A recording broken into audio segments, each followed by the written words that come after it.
ಬರೆಯುತ್ತಿರಬಹುದೇ ಮತ್ತೆ ಮಹಾತ್ಮ ಗಾಂಧಿಗಳಿಗೆ ಹಿಂಸೆಯಿಂದ ಬೇಯುತ್ತಿರುವ ಬೇಗುದಿಗಳಲ್ಲಿ ಎಲ್ಲಿ ಉರುಳಿ ಹೋಯಿತು ಬಾಬಾರ ಭಾರತದಲ್ಲಿ ಶಿಕ್ಷಣ ಸಂಘಟನೆ ಹೋರಾಟದ ಚಕ್ರ, ಎಲ್ಲಿ ಉರುಳಿ ಹೋಯಿತು ಬಾಬಾರ ಭಾರತದಲ್ಲಿ ಶಿಕ್ಷಣ ಸಂಘಟನೆ ಹೋರಾಟದ ಚಕ್ರ.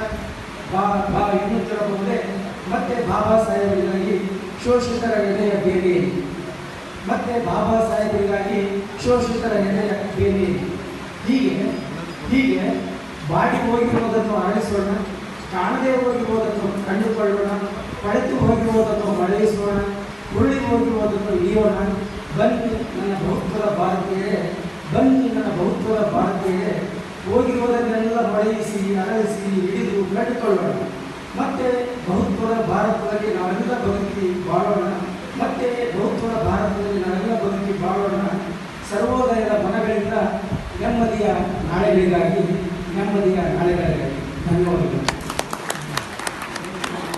ಇಲ್ಲಿಯವರೆಗೂ ಭಾರತದ ಬಹುತ್ವಕ್ಕೆ ಭವಿಷ್ಯತ್ತಿರಲಿ ಅಂತಕ್ಕಂಥ ಗೌರವ ವಾಚನ ಮಾಡಿರ್ತಕ್ಕಂಥ ಶ್ರೀ ವೆಂಕಟೇಶ್ ಜಲಂತಿ ಅವರಿಗೆ ಅನಂತ ಧನ್ಯವಾದಗಳು.